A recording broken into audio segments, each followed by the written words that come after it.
Oke, baik. Bismillahirrahmanirrahim. Assalamualaikum warahmatullahi wabarakatuh. Teman-teman sekalian,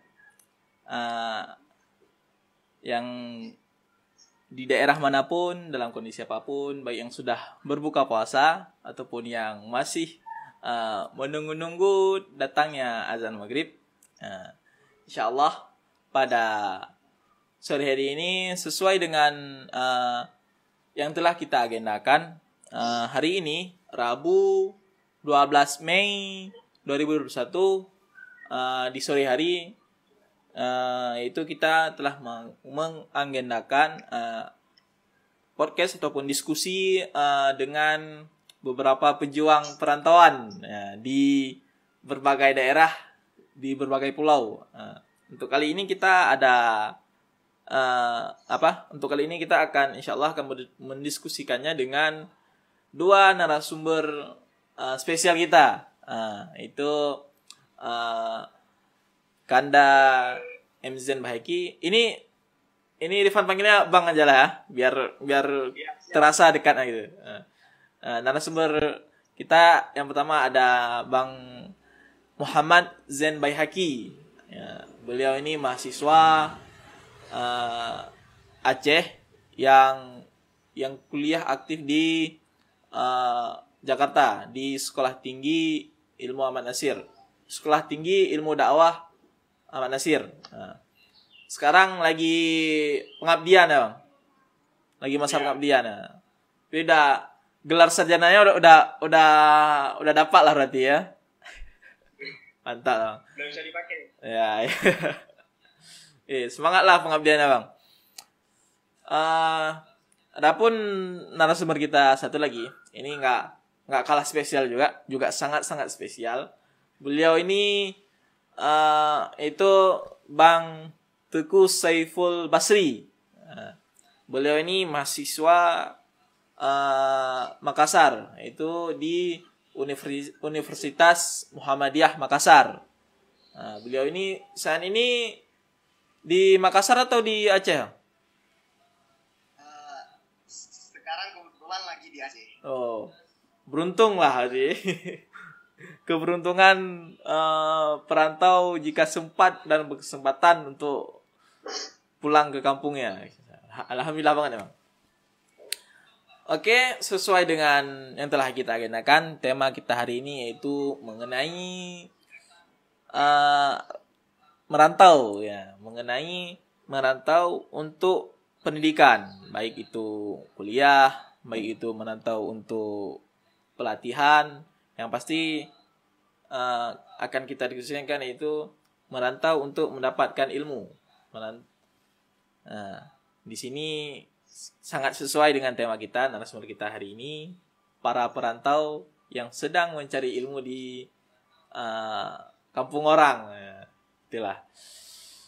Oke, insyaallah acara kita hari ini akan berlangsung dengan aman, semoga saja. Ini lokasi kita berjauhan semua ya. Berarti Bang Saiful tadi di Aceh, di ujungnya Pulau Sumatera. Bang MZen di mana, Bang? Bang Boy? Posisi lagi di Jakarta. Di Jakarta. Bang Saiful di ujung Pulau Sumatera di Aceh, Bang Zen di Jakarta, dan saya di sini selaku MC di Jogja. Semua berjauhan, bahkan sampai beda pulau malah. Tapi jarak dan waktu bukanlah hambatan untuk kita untuk tetap sharing, mendiskusikan kemajuan untuk kita masing-masing tentunya.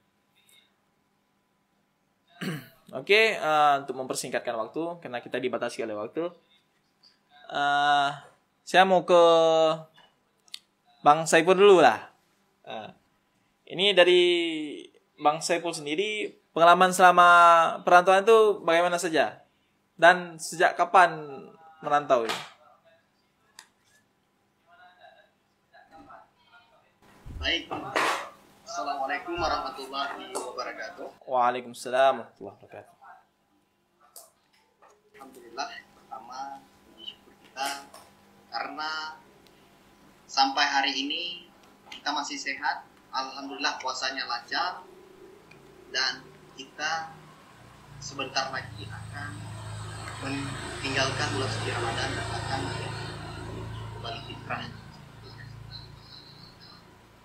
Nah, yang saya hormati nih hostnya pada hari ini, adinda saya Rifan Effendi yang sekarang alhamdulillah sudah termotivasi untuk merantau dan alhamdulillah sekarang berada di salah satu kota terpelajar, yaitu di Yogyakarta. Ya, alhamdulillah. Yogyakarta itu merupakan kota impian semua anak muda di Indonesia. Kenapa saya mengatakan seperti itu? Karena kota Yogyakarta itu merupakan kota yang sangat ideal, yang sangat efektif untuk kita bisa meraih kesuksesan di dunia akademik. Kuliah itu sangat luar biasa di Yogyakarta itu. Jadi mengenai anak rantau itu ada sesuatu yang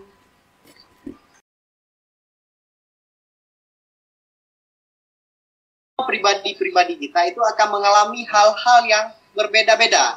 Mungkin dari saya bisa didengar begini cerita anak rantau, mungkin dari saudara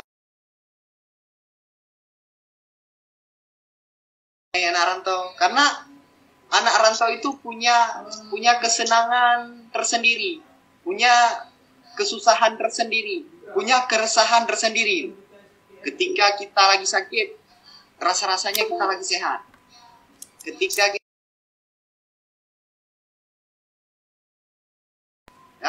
kita menangis, kita harus menampakkan semua orang kita lagi ceria. Itu anak rantau itu. Makanya saya bilang itu anak rantau pembohong ya. Pembohong. Dia anak rantau itu pembohong. Nggak berani mengatakan sebenarnya. Padahal dia susah itu. Ya, jadi seperti itu. Jadi kalau anak rantau itu punya pengalaman yang memang menarik untuk diceritakan. Seperti saya. Saya itu merantau di ujung Indonesia. Rasa keinginan tersendiri. Kalau ke Pulau Jawa, alhamdulillah atau insya Allah kita akan pergi, selalu akan kita pergi. Kalau apalagi ke kota besar, Jakarta, Jogja, Bandung, Surabaya, mungkin kita ke depan itu akan selalu pergi ke situ dengan kepentingan kerja atau kepentingan prestasi atau kepentingan lain. Tapi kalau ke Indonesia Timur itu orang jarang. Makanya saya berkeinginan untuk mengeksplor dulu Indonesia Timur. Saya ingin belajar dari Indonesia Timur. Saya ingin merantau ke Indonesia Timur. Makanya anak rantau itu yang paling penting yang harus kita pegang adalah apa? Yang paling penting adalah jati diri dulu, berani dulu, istiqomah dulu, niatnya dulu. Anak rantau itu. Saya pergi mau kejar impian atau kejar kesuksesan atau kejar finansial atau kita ingin mengejar ekonomi atau apa lainnya, ingin mencari kerja. Tepatkan niat dulu lah ya.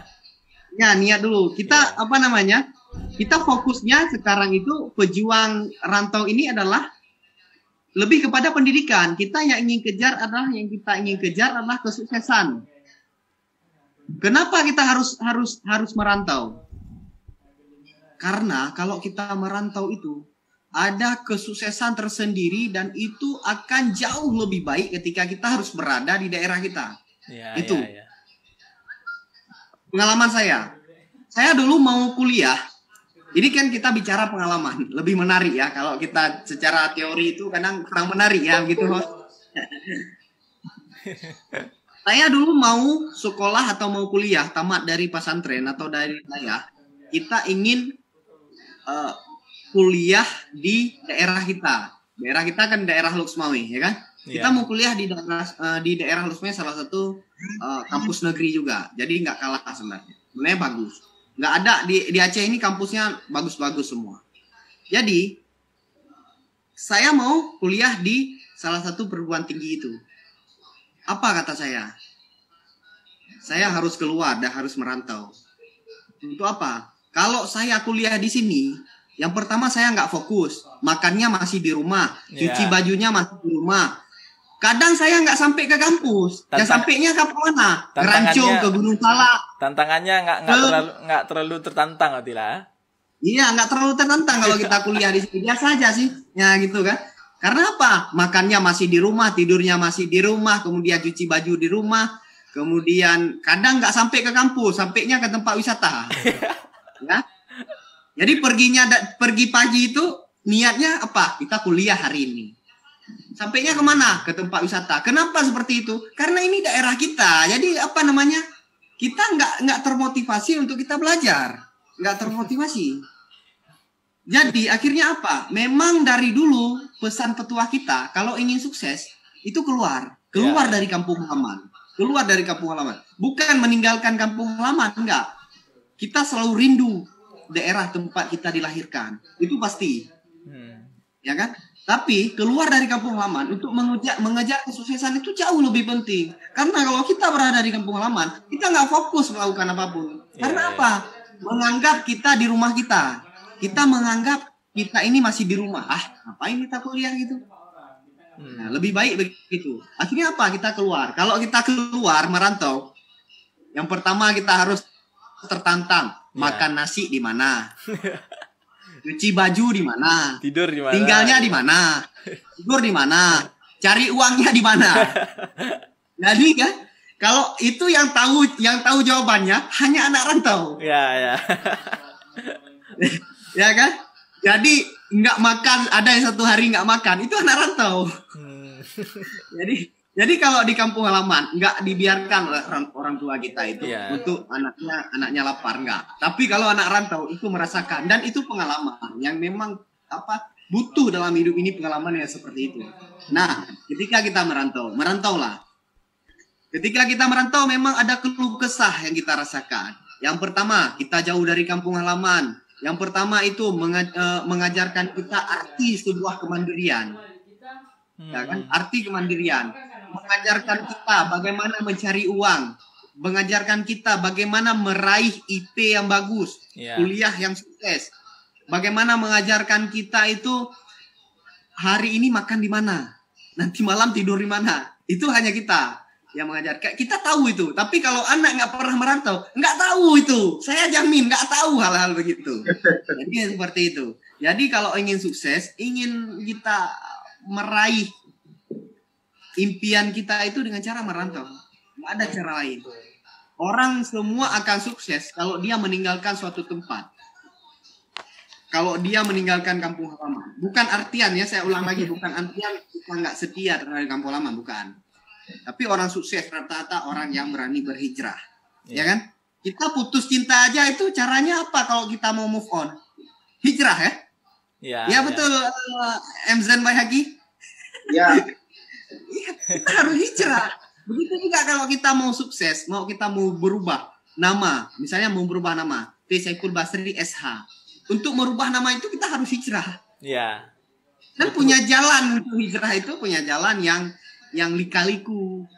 Harus kadang saya itu harus KKN itu harus di kampung yang luar biasa, kampungnya, kampung non muslim. Kita harus tertantang. Kita juga harus melewati lautan. Kalau Indonesia Timur itu lebih kepada daerah kepulauan. Kita harus berani mengarungi lautan. Di gelapnya hujan, di gelapnya malam, di dalam keadaan petir, dalam keadaan ombak yang tinggi. Itu saya alami itu. Ketika kita berada di Indonesia Timur, kita terkadang harus hijrah, harus merantau, harus berpindah dari satu pulau ke pulau yang lain. Untuk apa? Untuk semata-mata meraih pengalaman yang lebih baik. Makanya kenapa kenapa kita harus merantau? Itu yang pertama. Kita ingin sukses atau tidak? Ingin dapat pengalaman atau tidak? Ingin mendapatkan pelajaran hidup atau tidak? Kalau ingin mendapatkan pelajaran hidup, salah satunya adalah cara merantau. Susah dulu. Gitu juga nanti kalau sukses, kita punya sejarah. Nah, seperti saya, kalau saya ceritakan di sini mungkin akan tidak cukup waktu. Ada beberapa petua, orang tua kita juga meminta kepada saya untuk menulis sejarah itu dalam buku. Dalam bahasa Aceh dalam bahasa Aceh dikatakan drone hendak pegak buku, lebih gak cerita drone, lebih menarik dan lebih sistematis ketika kita membaca. Sebegitu menariknya orang ingin mendengar cerita anak rantau yang tadi saya sudah cerita, susah, senang, nggak tahu makan di mana. Orang tapi ingin tahu anak rantau itu bagaimana sih kehidupannya, ingin tahu dalam sebuah karya atau buku. Makanya baik ditantang kita untuk membuat sebuah buku. Jadi hal yang ingin kita sampaikan adalah kalau Anda ingin merantau, maka yang pertama adalah niat, yang kedua harus siap, ya, harus siap. Kalau nggak siap, Anda terpental.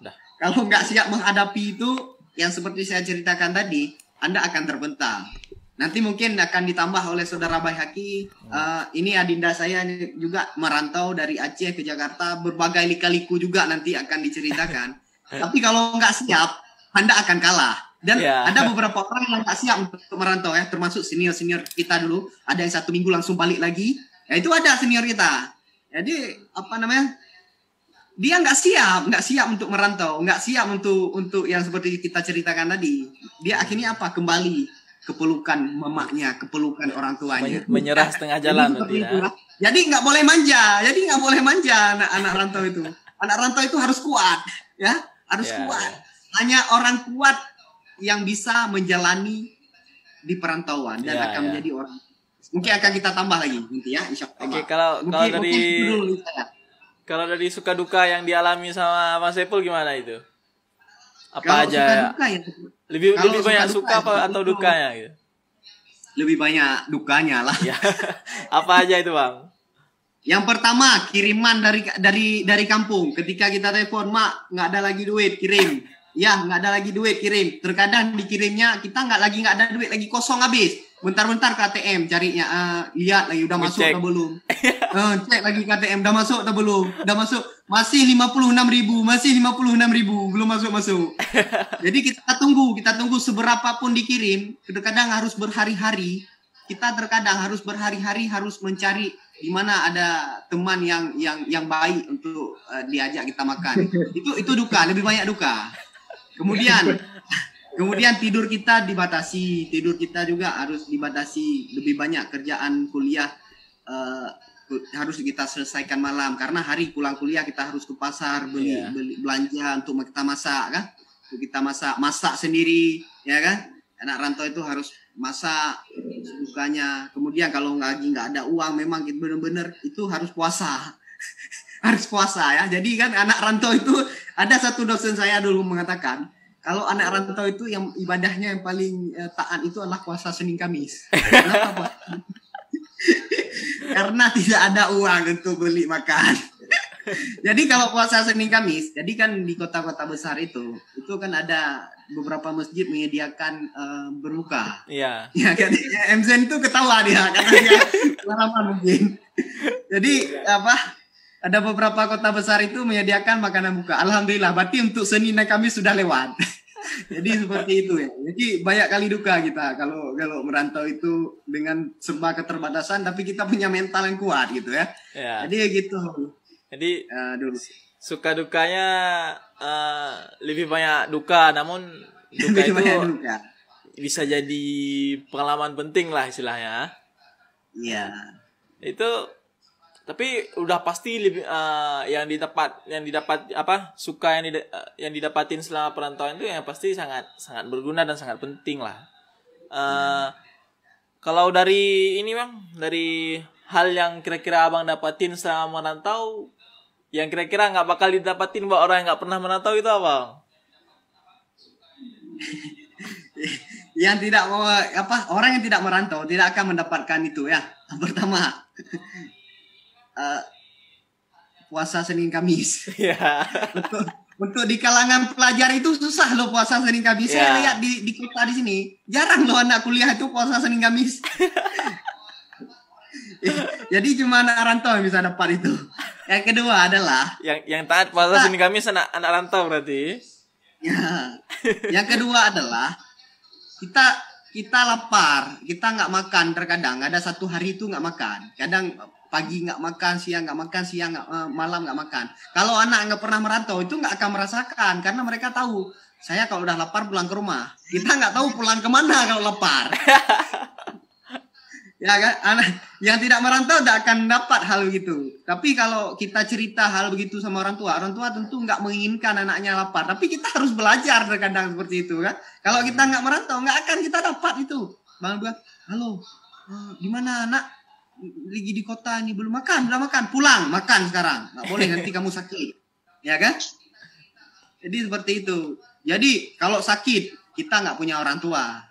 Nggak ada orang yang menjaga kita. Terkadang saya pernah sakit itu, pernah di opname rumah sakit, saya urus sendiri, lagi disilang, saya ke kamar mandi, saya ambil air sampai coba lagi diinfus.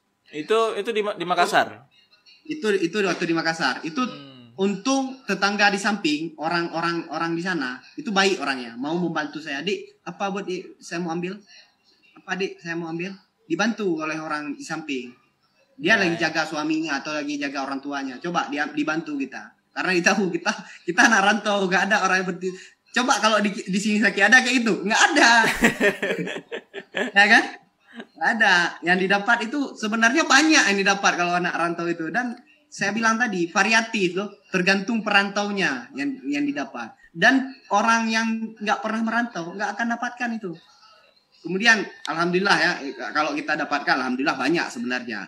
Bisa dapat gelar, bisa dapat kawan baru, bisa kita tahu adat istiadat orang lain. Jadi adat istiadat di tempat kita perantauan kita lebih tahu. Kemudian pengalaman kita banyak karena kita bertemu dengan berbagai orang, berbagai bahasa, berbagai suku, berbagai adat. Kita berinteraksi dengan mereka. Dan itu kalau tidak merantau kita nggak akan tahu. Seperti orang tanya ke saya, adat Makassar itu bagaimana? Kalau saya nggak pernah kuliah di sana, saya nggak tahu. Gitu juga adat orang Malang itu bagaimana?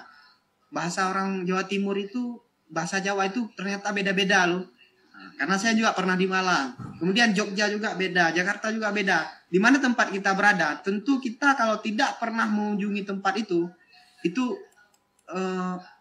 kita tidak akan mendapatkannya. Makanya dibilang kita harus datang ke suatu tempat, mengambil ilmunya itu lebih baik daripada kita membaca di Google atau membaca di sosial media atau di internet. Itu jauh lebih penting kalau kita datang langsung ke suatu tempat, ambil ilmunya, buat penelitian di situ, dan itu sesuatu yang tidak didapatkan oleh orang lain. Makanya kenapa akademisi kita itu meneliti sekarang kan? Meneliti itu kan maksudnya terhadap satu tempat. Contoh ya langsung saya sebutkan. Hukum pidana di negara-negara muslim. Kalau kita baca di internet memang banyak tentang referensi, tetapi kita diberikan tunjangan untuk datang ke negara-negara itu untuk meneliti itu. Jadi seperti itu. Jadi penelitian itu yang paling penting adalah terjun langsung ke daerah, terjun langsung ke lapangan. Itu jauh lebih penting daripada kita hanya di sini. Jadi seperti itu. Dan kalau kita nggak pergi, kita nggak akan dapat ilmu itu. Jadi seperti itu, kita harus langsung ke suatu tempat. Begitu juga dengan yang lain. Ya berarti besar dan banyak lah yang didapatin kalau anak rantau itu banyak kali pengalamannya. Iya. Nah itu nggak bakal didapatin buat yang nggak merantau berarti ya. Mahal. Disuruh buat buku dan buku itu dijual nanti mahal. Oh ini lagi proses berarti. Bukan lagi proses, lagi promo. Oh lagi promo. Mantap. Kami tunggu bukunya. Insyaallah kita borong. Oke, kalau dari Bang Boy sendiri, Bang Emzen Baihaqi, itu pengalaman abang selama merantau itu bagaimana? Dan dari semenjak kapan merantau itu? Oke, bismillah. Terima kasih kepada waktunya, kepada host Rifan Effendi, juga tadi kepada kakanda saya ya, abang kelas saya dulu di pondok, Tengku Saiful Basri. Apa kabar Bang? Ya, jadi awal mulanya saya mulai hijrah ataupun keluar dari tempat pembaringan gitu, tempat dilahirkan ya. Itu tepatnya pada tahun 2016 saya baru menyelesaikan sekolah SMA menengah ke atas di pondok tercinta kita Dayah Modern Riyadh Sunnah. Nah, di situ mulai galau tadi itu, mulai rapuh lah pikiran. Seperti yang dikatakan Bang Saiful tadi, gelar mungkin bisa kita dapatkan saya berpikir saat itu gelar mungkin bisa saya dapatkan di Lops Mawe, bisa di Banda Aceh, bisa ataupun yang lainnya lah. Tapi yang saya pikirkan saat itu pengalaman, experience, itu saya nggak bisa dapatkan di Aceh sendiri. Mungkin pengalaman udah saya dapatkan di Aceh dari mulai kita lahir sampai kita beranjak dewasa. Akan tetapi pengalaman yang kita dapatkan di Aceh mungkin sangat jauh berbeda dengan pengalaman-pengalaman yang kita dapatkan di tempat kita dilahirkan, tempat tanah air kita gitu. Nanggro Aceh Darussalam. Sedikit banyaknya udah jelaskan tadi sama Bang Saiful itu tentang bagaimana hiruk pikuknya, susah senangnya kehidupan di perantauan. Ya mulai dari menahan lapar mungkin ketika di pertengahan bulan ya. Nah, karena senyum-senyumnya anak-anak perantauan ini timbul ketika awal bulan biasanya, gitu. Nah, ketika awal bulan tuh senyum-senyumnya udah mulai merekah gitu kan, dahinya udah mulai melebar, pipinya ketika masuk perkuliahan, masuk kelas udah mulai merah-merah. Kenapa? Di dalam ATM masih banyak. Dalam pikirannya, oh stok nih masih sanggup sampai 2 minggu, stok nih masih sanggup sampai 3 minggu gitu. Tapi nanti kalau udah mulai akhir-akhir bulan, udah mulai gusar tuh anak-anak perantauan ini udah mulai gusar. Mikir pagi ini makan apa nih, siang makan apa nih, sore makan apa nih. Tapi yang saya pahamin ketika saat itu ialah wa may yattaqillaha yaj'al lahu makhraja. Kita keluar dari tempat kita dilahirkan dengan niat yang mulia, yaitu niat menuntut ilmu, pasti Allah akan berikan nikmat-nikmatnya kepada kita. Nggak mungkin Allah biarkan kita dalam keadaan lapar, nggak mungkin Allah biarkan kita dalam keadaan haus. Itu yang menjadi salah satu pegangan saya pada saat itu. Saya berangkat ke sini masih umur 16 tahun. Mungkin teman-teman dari pondok yang satu alma mater tahu bagaimana kecilnya saya, masih badan saya kecil, juga mental juga belum terlalu terbangun. Tapi yang saya pahamin ialah Allah nggak mungkin buat kita kesusahan. Allah nggak mungkin, mustahil Allah membiarkan kita dalam keadaan lapar, sedangkan kita dalam keadaan menuntut ilmu agama terlebihnya. Dan yang membuat menjadi pegangan saya ialah intan surullah hayan suruhukum. Dalam tujuan kita merantau keluar dari tempat kita dilahirkan ialah menuntut ilmu agama, yang nantinya ilmu agama ini akan kita aktualisasikan, akan kita aplikasikan kepada masyarakat, yang mana nanti ilmu ini akan diserap oleh masyarakat tempat kita lahir, gitu, tempat kita pertama kali berpijak di muka bumi ini. Itulah yang menjadi pegangan saya. Namun memang tidak terlepas, yang seperti dikatakan oleh Bang Saiful tadi, memang nggak bisa dilepaskan daripada puasa Senin Kamis. Nggak hanya puasa Senin Kamis mungkin Bang ya, puasa Daud juga gitu Bang. Jadi anak-anak perantauan ini boleh bilang sedikit, puasanya nggak jelas. Kadang sahurnya sore, bukanya malam gitu kan. Kadang sahurnya subuh, bukanya kondisional. Jadi nggak terstruktur tuh. Nah, bukanya nggak terstruktur. Kadang yang intinya harus hemat biaya. Nah, itu dia. Hemat biaya dan tunggu ketok pintu dari orang. Ketok pintu dari orang tuh udah mulai. Ya. Gitu. Tapi yang menjadi titik pentingnya ialah ketika kita ingin merasakan kesuksesan, ketika kita ingin merasakan manis nantinya di ujung, pasti kita harus merasakan pahit dulu di awal. Terserah kita sebagai seorang manusia, apalagi kita seorang anak-anak muda nih yang nantinya bakalan menjadi seorang dewasa dan menjadi para pemimpin bangsa. Ketika kita tidak sanggup menahan getirnya kehidupan di awal, otomatis ya kita harus siap menahan pahitnya dan getirnya kehidupan nanti di akhir gitu. Akan tapi ketika kita siap dan mampu menahan getir dan pahitnya hidup di awal, insya Allah Allah akan berikan manisnya nanti di akhir. Dan membicarakan masalah perantauan, tak terlepas juga masalah hijrah tadi ya, dikatakan oleh Bang Saiful.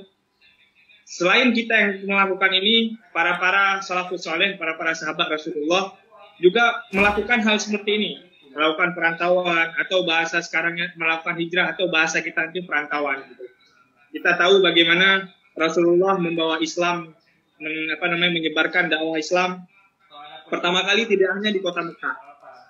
Pertama kali tidak hanya di kota Mekah, akan tetapi Rasulullah mengutus semua sahabat-sahabatnya termasuk Ja'far bin Abu Thalib dan sahabat-sahabat yang lainnya ke negeri-negeri yang bukan mereka dilahirkan. Negeri Ethiopia, Ja'far bin Abu Thalib dikirim ke negeri Ethiopia, ataupun sahabat-sahabat lainnya dikirim ke negeri Madinah.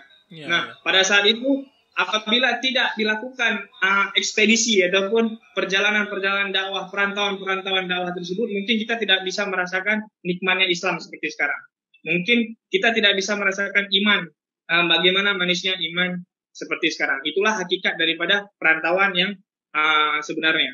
Dan itulah urgensi daripada perantauan sebenarnya, yaitu melakukan hijrah ataupun perantauan diniatkan untuk menuntut ilmu agama, yang nantinya ilmu agama ini dapat diaktualisasikan pada masyarakat sekitar. Seperti itu, Rifan. Ya. Berarti jauhlah perjalanan untuk meluruskan niat nekat untuk rantau berarti lah, Bang. Dan insya Allah kalau niatnya sesuai, nggak akan kalau niatnya sesuai, insya Allah nggak akan sia-sia perjuangan merantau itulah istilahnya. Oke, kalau dari suka duka yang Bang Zen rasain itu banyak mana, Bang? Banyak sukanya atau dukanya? Atau suka semua nggak ada dukanya mungkin? Enggak, benar yang karena tadi saya sama seperti Bang Saiful tadi ya. Otomatis kita dalam perantauan, dalam melakukan hijrah ini banyak dukanya gitu. Banyak dukanya. Karena tujuan dari duka itu ialah membentuk kekuatan kita, membentuk mental kita sebenarnya. Nah, kalau kita nggak ngotot, nggak kuat, ya otomatis angkat koper balik kampung, ya nggak? Nah, itulah dia tujuannya. Benar kata Mas Saiful tadi. Makanya kita tuh di perantauan emang harus ngotot, mental kita harus ngotot, mental kita harus kuat gitu kan. Seperti mana batu-batu kalau kita sering ke Habu Beralaut, tempat saya lahir kan, ke desa Habu Beralaut, kita bisa melihat tuh analogi daripada batu-batu yang menangkis abrasi daripada laut kan. Kalau mereka nggak kuat, air laut itu mungkin ketika ombaknya gede bisa ke pemukiman masyarakat, pemukiman warga. Seperti itulah analogi daripada anak-anak perantauan. Kuat, kokoh, ngotot, batu, dan tetap pada prinsipnya. Jangan pernah belok pada prinsip. Itu dia.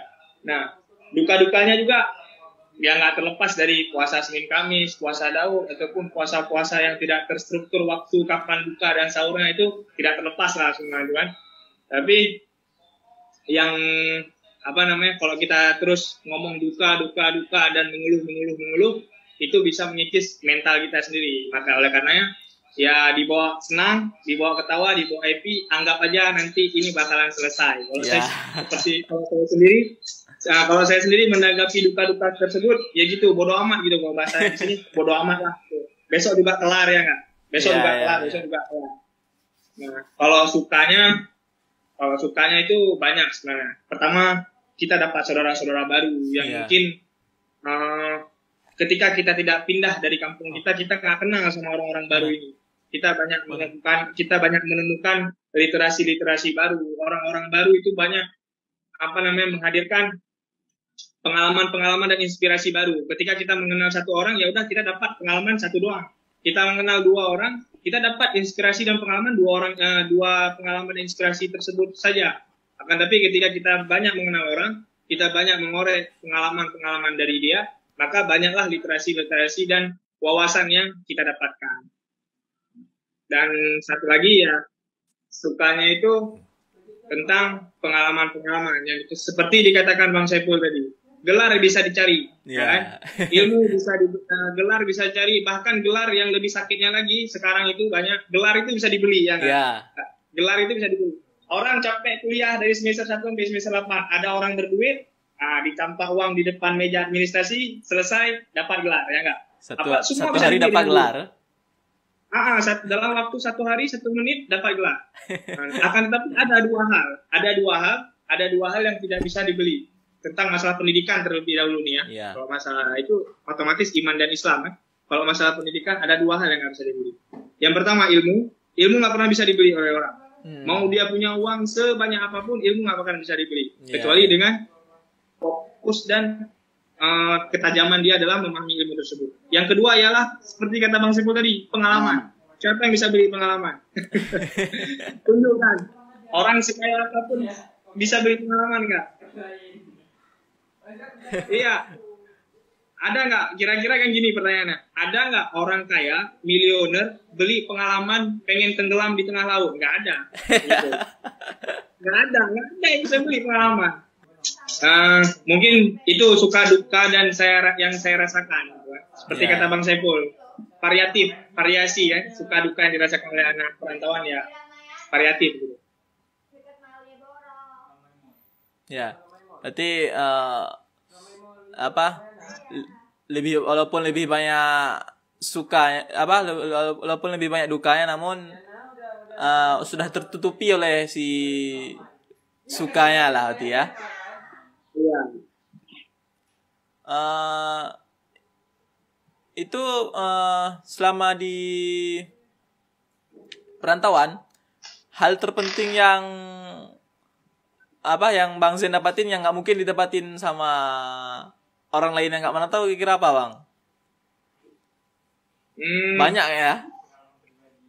Ya, mungkin salah satunya itu yang paling menarik selama saya 5 tahun udah di sini, itu pada tahun 2018 kalau nggak salah, 2018 di saat ini sekarang tahun kelima berarti. Ini udah tahun kelima nih ya. Insya Allah jalan tahun kelima tahun ini. Tahun 2018 itu tepatnya pada saat saya menjalankan tugas dari kampus, ya nama tugasnya itu kafilah dakwah. Kafilah dakwah itu nyerempet KKN dikit lah gitu ya. Namanya. Cuman namanya doang berbeda, kafilah dakwah gitu. Dan saya ditugaskan di Gunung Wilis di Jawa Timur, nggak salah di Kediri.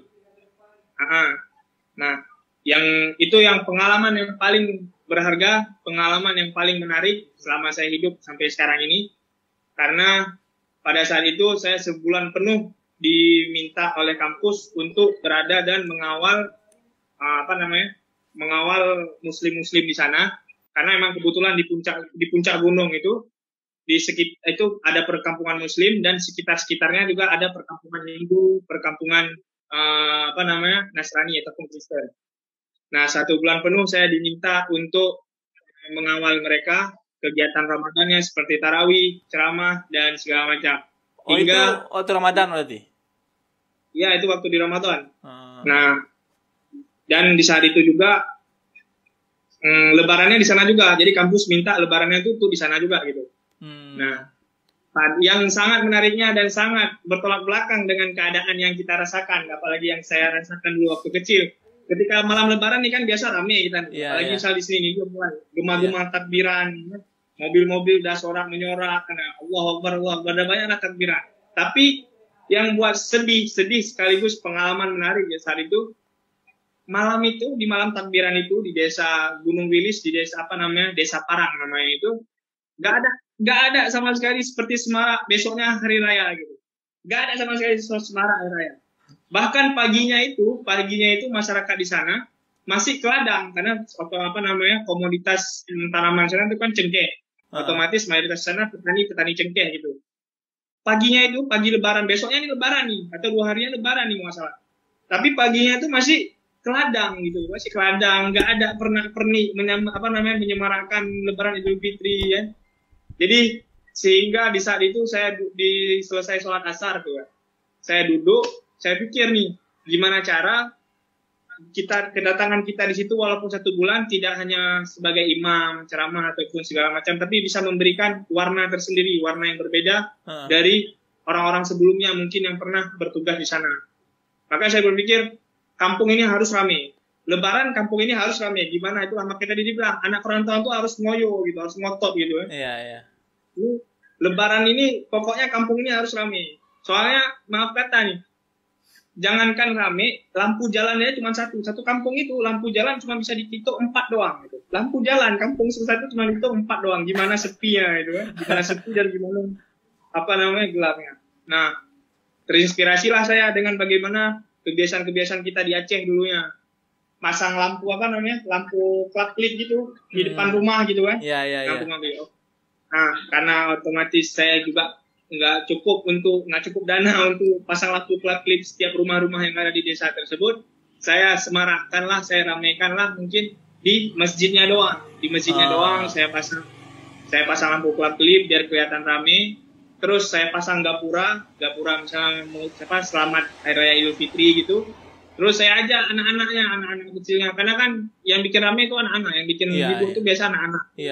Saya ajak anak-anaknya. Waktu asar mau menjelang takbiran kan, waktu maghrib mau menjelang takbiran saya ajak untuk takbiran serta bawa obor untuk keliling kampung kita takbiran. Ya walaupun rentan waktunya nggak lama, cuman palingan sejam doang tuh keliling kampung udah selesai, balik ke masjid, udah balik ke tempat masing-masing. Akan tapi disitulah hal menariknya situ, pengalaman yang nggak bisa kita dapatkan di tempat yang lain.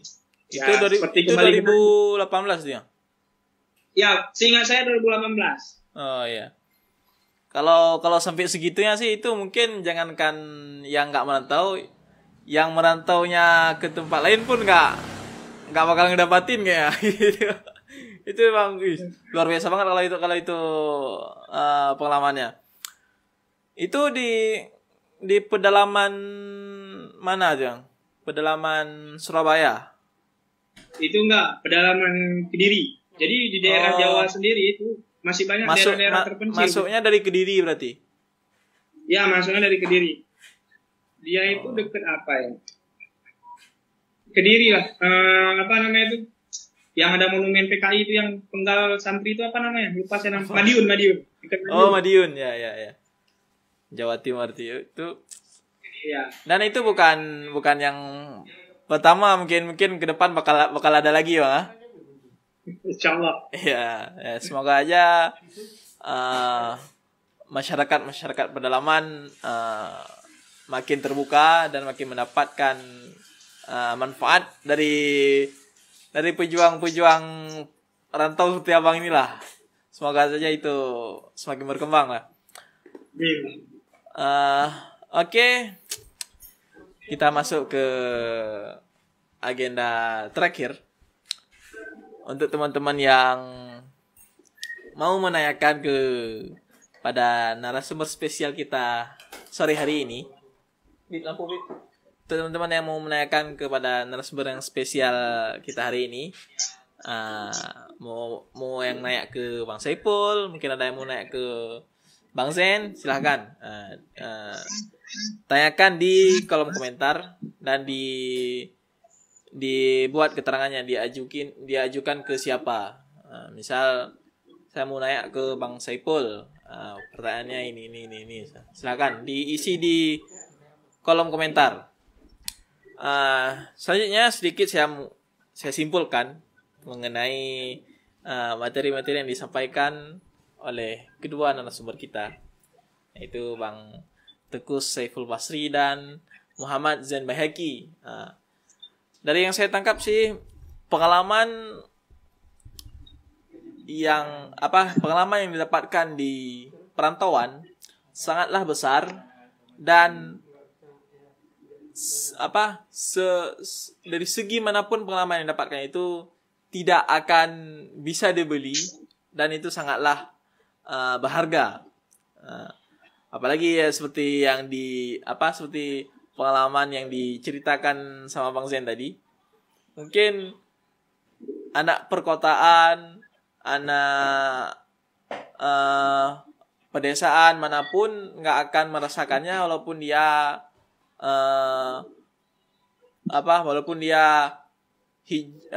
merantau tapi tidak dengan niat yang kukuh gitu, tidak akan didapatkan.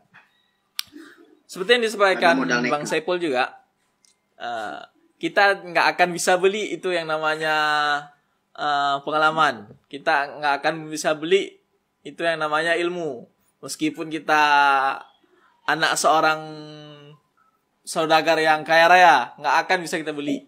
Nah, kayak dikatakan Bang Zen tadi juga, ada orang kaya banget, dia mau beli pengalaman tenggelam di lautan, nggak mungkin bisa dibeli. cuman orang-orang yang pernah ngalaminya saja yang tahu gimana rasanya pengalaman tersebut. Oke, untuk teman-teman yang mau bertanya, silahkan diisi langsung di kolom komentar dan dibuat keterangannya diajuin ke siapa gitu.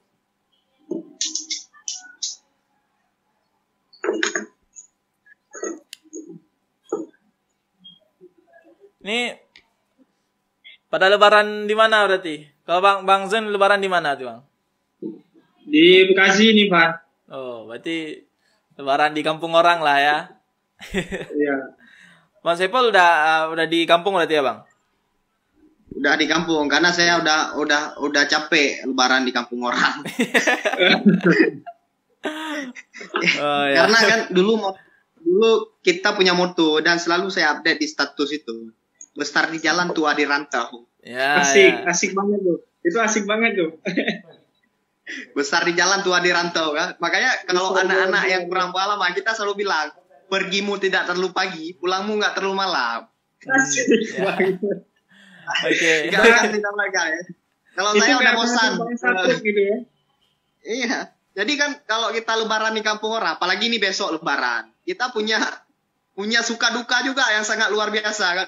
Nggak bisa bersama keluarga, kemudian kita nggak bisa happy senang bersama keluarga, dan itu kerasa banget itu kan. Ya. Jadi luar biasa kalau kita lebaran di kampung orang. Nah, kita adalah mangat-mangathan juga di mana. Enak-enak apa namanya? Berarti untuk lebaran kali ini beda lah yang kami rasakan sama Mas Epur rasakan ya. Kalian harus banyak belajar dari senior kalau mengenai lebaran di rantau. Salam lah buat yang di Lu semuanya tuh, Bang. Siap, akan saya sampaikan. Baik, ini ada 3 yang nanya. Pertama ada dari Saudara Muhammad Kausar. Tips betah di luar kota, Kak. Ya. Tips biar betah di kampung orang, di perantauan. Ini nggak diajukan ke siapa?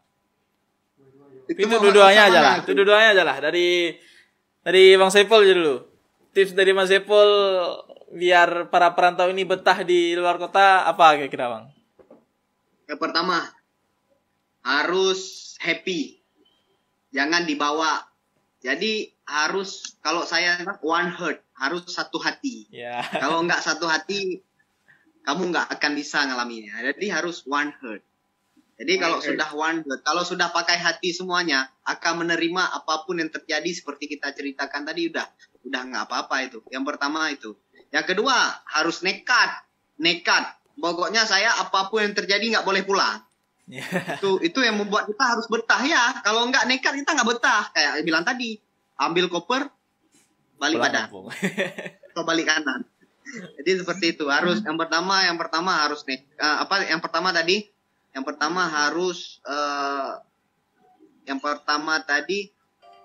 kita tinggal di tempat orang itu. Yang pertama harus mandiri. Harus happy, mandiri. Bawa perasaan, bawa hati senang dulu, kemudian harus nekat, kemudian kita harus harus merasa kita harus paling nyaman gitu di tempat orang. Kalau kita nggak merasa kita nyaman di tempat itu, kita nggak akan bertahan. Kemudian kita harus mengenal teman-teman kita yang baik, itu yang buat kita harus bertahan. Mungkin itu dari saya. Kalau dari tips dari Bang Zen, gimana Bang? Tips biar para perantau ini betah di luar kota, di kampung orang. Iya, mungkin yang tipsnya itu yang pertama, nggak boleh mengeluh gitu kan, nggak boleh cengeng. Be anak penjual musik ke kaki telepon mah itu. Jangan baru belum makan siang kan. Mak belum makan kirim duit, jangan. Rasain aja dulu gitu.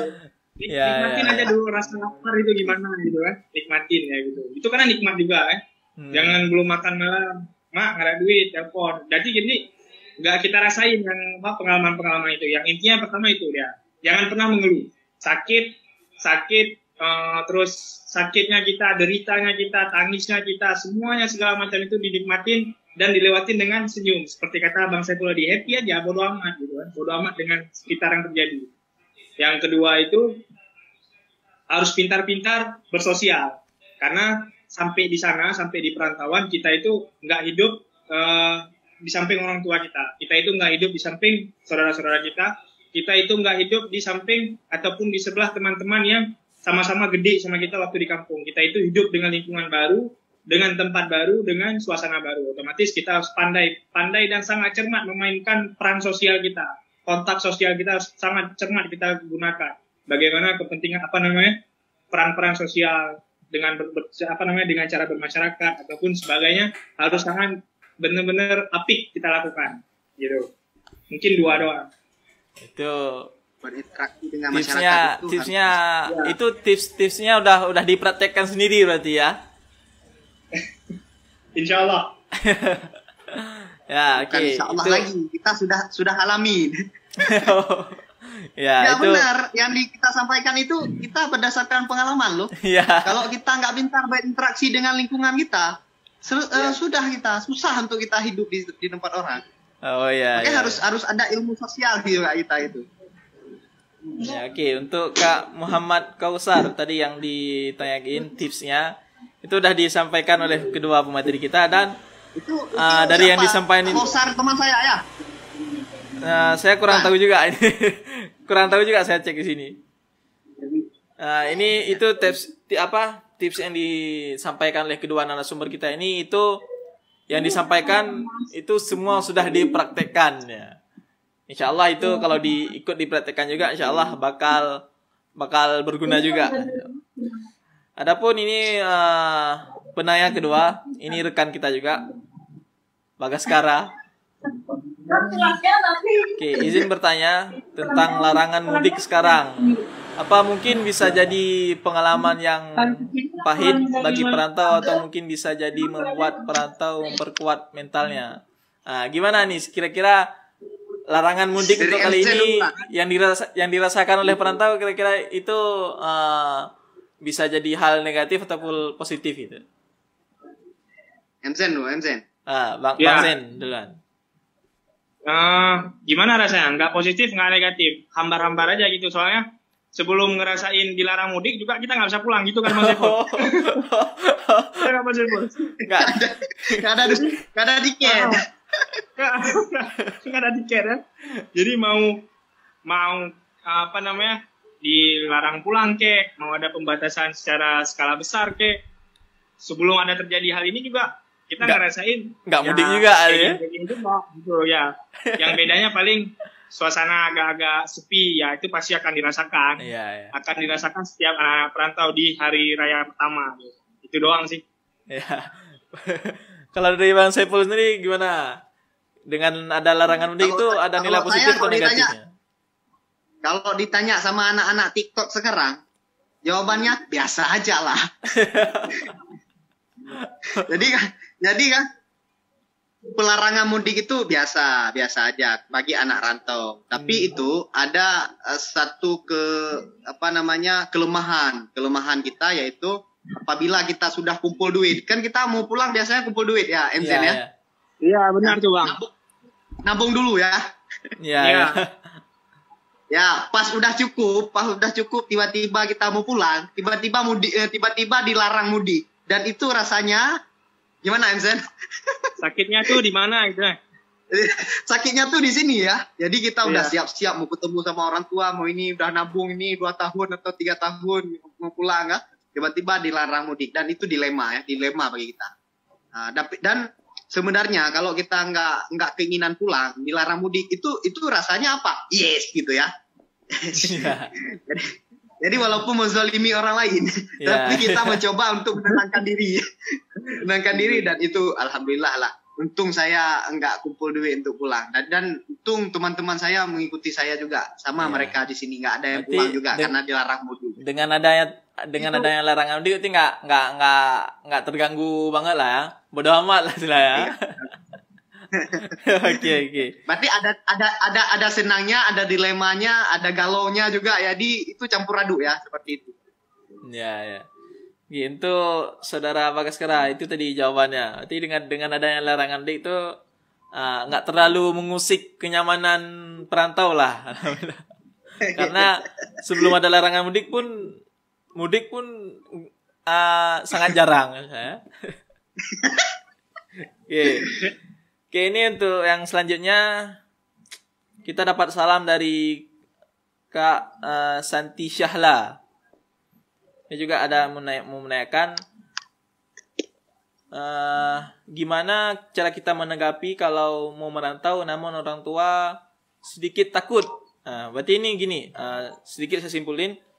Gimana cara kita meyakinkan orang tua bahwasanya kita di perantauan baik-baik saja gitu. Jadi Bang Saiful gimana? Ini maksudnya mau merantau gitu karena orang tua takut atau sedang dirantau gitu? Itu gimana? Mau merantau. Kita mau merantau berarti... namun kita meyakinkan orang tua. Saya nanti di perantauan baik-baik aja loh, gimana? Ya. Jadi yang pertama kita kita harus memberikan pemahaman kepada orang tua terhadap baiknya tidak baiknya kita dirantau. Iya. Jadi kita sebelum merantau itu kita harus tahu tujuan kita merantau. Jadi kemudian kita harus jelaskan kepada orang tua. Karena kita berdasarkan pengalaman, kita juga sebenarnya nggak dikasih. Dulu saya nggak dikasih, paling nggak dikasih saya. Ngapain pergi terlalu jauh kamu ke sana, nanti gimana orang tua meninggal, nanti gimana ini itu. Ini macam-macam diusik. Tapi kita harus memberikan pemahaman kepada orang tua, mak ya atau yang lainnya sebagainya, guru. Saya merantau ini dengan niat yang tulus, dengan niat karena Allah. Semoga doakan saya, apapun yang terjadi, doakan saya sukses di rantau dan saya bisa kembali pulang dan bertemu dengan orang tua. Kita harus minta doa sama orang tua, kita harus memberikan pemahaman kepada orang tua. Dan saya alhamdulillah bisa menjaga diri baik-baik. Mama jangan khawatir, saya bisa menjaga diri baik-baik. Ini untuk pengalaman saya, berikan saya pelajaran hidup ini. Untuk saya bisa menjalani. Suatu saat orang tua saya nggak ada lagi, rumah ayah nggak ada lagi, saya bisa menjalani hidup ini dengan tenang karena saya sudah belajar tentang arti sebuah kehidupan. Jadi berikan pemahaman itu kepada orang tua sebaik-baiknya. Itu juga Rifan kan galau kemarin kan? Yeah. Dan juga Rifan memberikan pemahaman kan kepada orang tua agar apa? Agar kita diberikan izin. Sampai orang tua itu aja terus disarankan, diberikan pemahaman sampai orang tua bilang kalau itu pilihanmu silahkan. Saya percaya sama anak saya bisa jaga diri dan anak saya akan saya tunggu di rumah dalam keadaan sukses. Yeah. Kalau belum sukses jangan pulang. Pantang laki-laki itu pulang sebelum sukses, ya. Yang buat status. Ya, kalau dari Bang Zen gimana Bang? Ini cara tips untuk kita buat orang tua yakin untuk kita merantau. Ya, kalau bahasanya orang tua mana sih yang nggak kenal sama anaknya gitu. Iya. Terus orang tua mana sih yang nggak kasihan ataupun nggak sayang dan prihatin sama keadaan anaknya, apalagi ketika anaknya udah jauh dari dia. Nah, mungkin cara yang paling tepat ialah bagaimana sebelum kita hendak merantau ataupun sebelum kita hendak keluar dari kampung halaman kita dengan tujuan-tujuan masing-masing kita, tunjukkan sifat dewasa, tunjukkan sifat kemandirian dan kedewasaan dalam diri kita. Tunjukkan itu terlebih dahulu sama orang tua kita itu. Karena dengan upaya apapun seperti meyakinkan orang tua dengan perkataan, dengan hal-hal ini, hal itu, orang tua tetap melihatnya bagaimana keseharian kita, bagaimana kepribadian kita, apakah kita masih jadi anak yang lembek apa enggak. Masih anak nih kira-kira udah SMA tapi makan aja masih disuruh, masih dipanggil gitu kan. Itu kan belum ada sifat mandiri gitu. Itu kan belum ada sifat sifat dewasa yang keluar. Bagaimana orang tua bisa yakin ya dengan segala argumen kita mungkin. Bagaimana orang tua bisa yakin tentang kita bisa hidup sendiri di luar. Nah, mungkin yang pertama itu. tunjukkan sifat kedewasaan dan kemandirian kita sebelum kita melakukan perjalanan tersebut, sebelum kita keluar dari kampung halaman. Itu yang pertama. Yang kedua, itu ketika kita udah ada di perantauan, ini posisinya kita udah ada di perantauan, udah dapat izin, jangan pernah adukan sama orang tua tentang kesusahan dan tentang kepedihan kita yang kita rasakan di perantauan. Ya udah, ceritain aja. Seperti Bang Sepo bilang tadi, anak perantauan itu harus bohong. Emang benar. Ceritain aja semua kesenangan kita. Walaupun nanti telepon, nak udah makan, ini kali Pak Jobu misalnya gitu kan. Jawab aja, udah makan apa? McD gitu aja jawab. Makan apa? Pizza Hut tadi. Jawab aja gitu, walaupun kita cuma sebatas makan warteg ataupun sego kucing ya, nasi kucing gitu. Yeah. Walaupun kita cuma hanya semakan itu, jawab aja McD, Pizza Hut, biar buat hati orang tua kita senang sehingga nggak merengek-rengek suruh kita pulang. Iya. Gitu. Itu Harus bohong kan? Harus bohong. Yang intinya hal-hal baik itu harus kita ceritakan ke orang tua. Yang hal-hal yang kita yang buat kita susah itu mungkin diceritakan nanti kalau kita udah pulang aja. Ya, kalau diceritakan hal susah di rantau, yang ada kita membuat orang tua kita susah. Karena pikiran, hati, tidur nggak enak, nanti orang tua makan enak. Kenapa? Anaknya sakit di rantau. Makanya nggak perlu cerita hal gitu. Hal susah itu cukup kita aja yang ngerasain berarti ya. Konsumsi pribadi kita masing-masing. Kalau kita sakit, orang-orang lain sakit nanti. Ya, berarti untuk yang nanya tadi mengenai tips biar orang tua mengizinkan kita untuk merantau, biar orang tua nggak khawatir kita di perantauan, itu tipsnya inilah tadi kayak yang udah diceritain oleh narasumber kita. Yang terpenting itu jangan kita ceritakan hal-hal sulit, hal-hal susah yang membuat kita susah di sini. Ya. Ceritakan saja hal-hal yang baik yang kita alami di sini gitu. Jadi ya untuk hal-hal yang sulit itu cukup kita yang ngerasain berarti. Hal-hal baik cukup kita yang ngerasain. Orang tua biarlah orang tua cuman tahu mengenai hal-hal yang baik yang kita dapatkan. Oke, mungkin kita sudah sampai pada penghujung. Karena kita terbatas oleh waktu. Ini di sini buka sekitaran 5 ataupun 7 menit lagi, Bang. Ini harus segera kita tutup juga. Ya, Aceh masih lama nih, masih setengah 6. 1 jam lagi. Ya, selamat menunggu lah. Ya. Oke, jangan buka depan saya ya. Aman. Oke, untuk yang terakhir sebagai untuk ya seksi penutup lah. Sesi penutup. Mungkin dari Bang Zen dulu. Ada pesan singkat untuk para pejuang rantau, untuk para perantau lainnya yang sedang berjuang untuk kuliah, untuk belajar segi apapun itu. Pesan singkat dari Bang Zen dulu lah untuk teman-teman kita yang sedang merantau. Iya, pesan singkatnya mungkin itu. Jangan cengeng, jangan mengeluh, ceritakan setiap kebahagiaan, jangan pernah ceritakan kesusahan dan kepedihan kita di rantau. Okay. Dan satu lagi, tolak ukur daripada kesuksesan kita dalam melakukan sebuah perjalanan ataupun perantauan ialah bukan kita pulang bawa gelar, bukan kita pulang bawa uang triliun-triliunan ataupun uang juta-jutaan, bukan. Akan tapi bagaimana kita bisa menjadi insan yang bermanfaat di perantauan dan bagaimana kita bisa pulang ke kampung, pulang ke tempat kita dan menghidupkan kampung kita dengan beribu manfaat-manfaat yang telah kita dapatkan di perantauan. Itu mungkin pesan singkat dari saya. Pulang bawa pengalaman nanti ya. Ya. Kalau dari Bang Saiful sendiri gimana pesannya untuk pesan singkat untuk teman-teman kita yang sedang berjuang di perantauan, Bang? Jadi kalau dari saya, karena tadi sudah banyak kita dengar dari dua narasumber, dari saya sendiri dari NZ, seakan-akan menakutkan. Jadi pesan saya, jangan takut merantau karena dia bukan musuh yang berbahaya, tapi jadikan dia sebuah sahabat untuk bisa menemani kamu dalam hidup. Terima kasih. Oke. Berarti perantauan ini bukanlah hal yang menakutkan nanti lah, Bang ya. Bukanlah musuh yang sangat ditakuti lah. Oke, itu dua pesan yang sangat berguna untuk teman-teman kita yang sedang merantau. Jadi yang merantau tetap kukuhkan niat, luruskan niat, tetap bersemangat di perantauan. Dan pulanglah dengan membawa pengalaman yang tidak ada di kampung halamannya. Kalau pulang cuman bawa gelar, ngapain menantau di kampung pun banyak gelar. Oke, mungkin cukup sekian untuk agenda kita hari ini. Terima kasih banyak buat semuanya. Terima kasih banyak buat para teman-teman yang masih setia untuk menonton. Dan terima kasih banyak juga buat kedua narasumber kita yang sudah menyempatkan waktu untuk sharing. Sama-sama Dindaku. Sukses terus ya di Jogja. MCN juga ya sukses di Jakarta ya. Siap, Mas. Oke, terima kasih banyak juga kedua narasumber kita yang telah menyempatkan waktu untuk saling sharing sama kita. Semoga saja kita dipertemukan di agenda lain, Bang ya.